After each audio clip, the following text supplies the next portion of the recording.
Urban drawings released today. The American Academy of Pediatrics says they were done by kids who'd been in Border Patrol custody after being separated from their parents.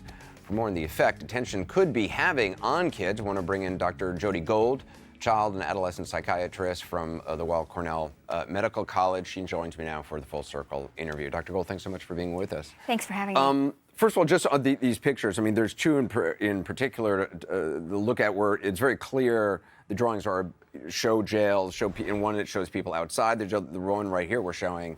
What do you see when you see these pictures? Well, the pictures are obviously distressing. You don't really need to be a child psychiatrist to recognize how distressing these pictures are. They have 3 pictures from 3 different children, all which are showing sort of pictures of cages and jails. And if you're actually trying to understand children's inner life, we really often look at pictures. You do? So this is a legitimate, I mean, because I always wonder about that. So the deal is that kids that are 10 and 11 years of age don't really have the language to be able to talk about their feelings and to be able to create a narrative. But often they can project their feelings, their strengths, their weaknesses onto their play or to their pictures. So asking the kids to draw a picture of their experience makes a lot of sense.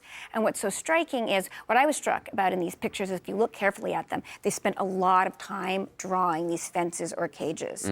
And the emphasis is really on them feeling alienated or isolated or caged.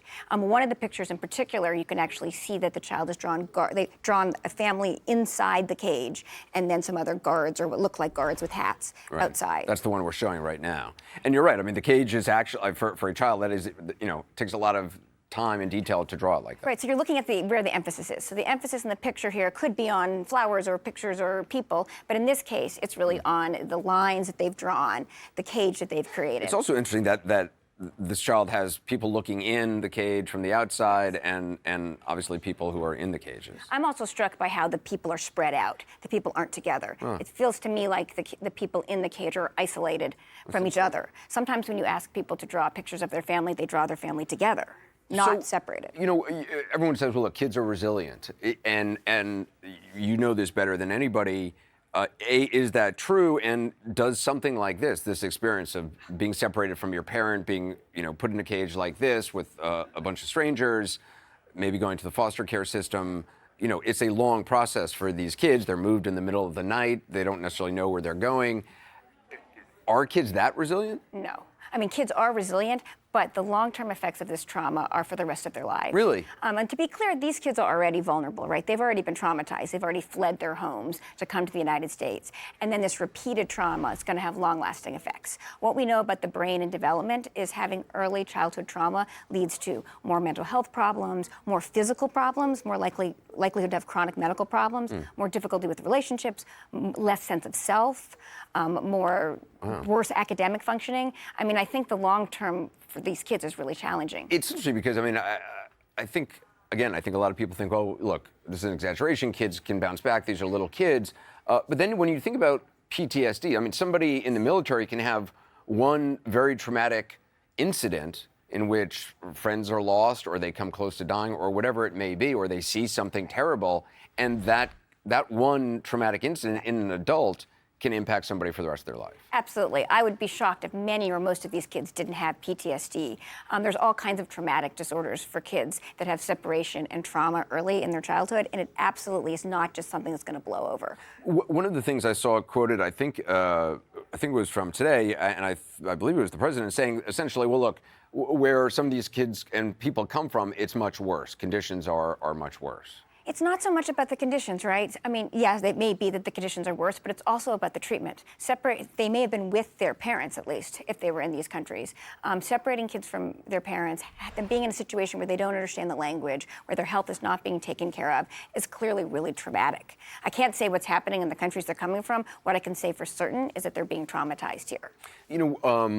I was talking to a woman, Dr. Jane Aronson, who works with orphans. She has an organization, Worldwide Orphans Fund.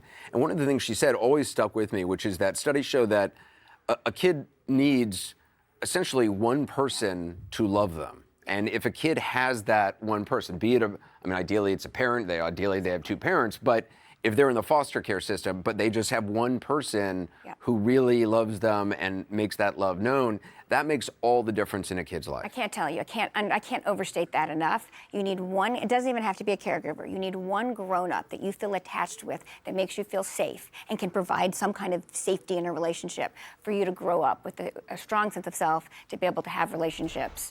So that's key. Early attachment is a big deal, which is why separating kids from their parents is so incredibly traumatic. The other thing to me that must be so awful, as I think back to as a kid, is, I hated as a kid not having any control over what was going to happen to me. I didn't know where I would end up. All sorts of things that kids worry about. But in this situation, they really have no control, and they often do not know. They're told to get on a bus in the middle of the night and are driven across country to go to another shelter somewhere, and then that not knowing has got to be adding to the traumatic experience. Incredibly traumatic. But you see that very poignantly in these pictures.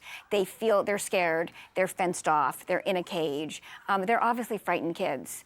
I was struck by the descriptions of the pediatricians that were going to these places, where they were looking at the kids and they were emotionless. They weren't crying, they weren't laughing, and that really scared me. Yeah, I think, in fact, one of the doctors who toured the CBP facility said the first thing that hit me when we walked in the door was the smell. It was the smell of sweat, urine, and feces. The doctor also said there was no laughing, no joking, no talking, just silence from a place that was full of kids. That's really scary for me, because one of the reactions that kids have to stress is to close down, to become internalized.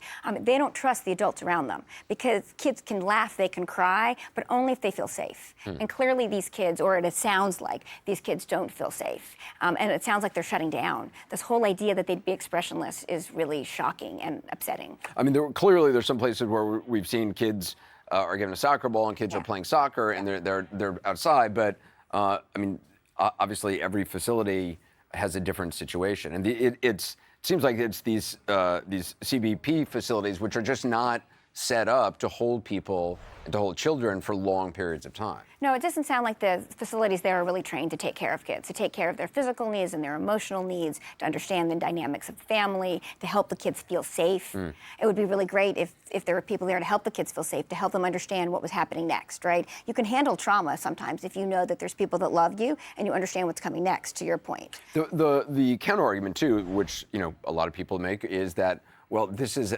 their parents are taking them on a very dangerous journey, or have sent them on a dangerous journey alone or with somebody else. And isn't that just as traumatic as the experience they're having in these facilities, perhaps? And that may be, but I'm not sure why we need to compound the trauma for these children. I am sure that their journeys are traumatic, which is why it would be really nice when they got here that at least we could provide basic needs for them. All we're doing is adding more trauma to children that are already clearly traumatized. That's a good point. Dr. Gold, thank you. Jodi Gold, appreciate it. Sorry we're here under these circumstances. Yeah. It was good to talk to you. I want to move on to the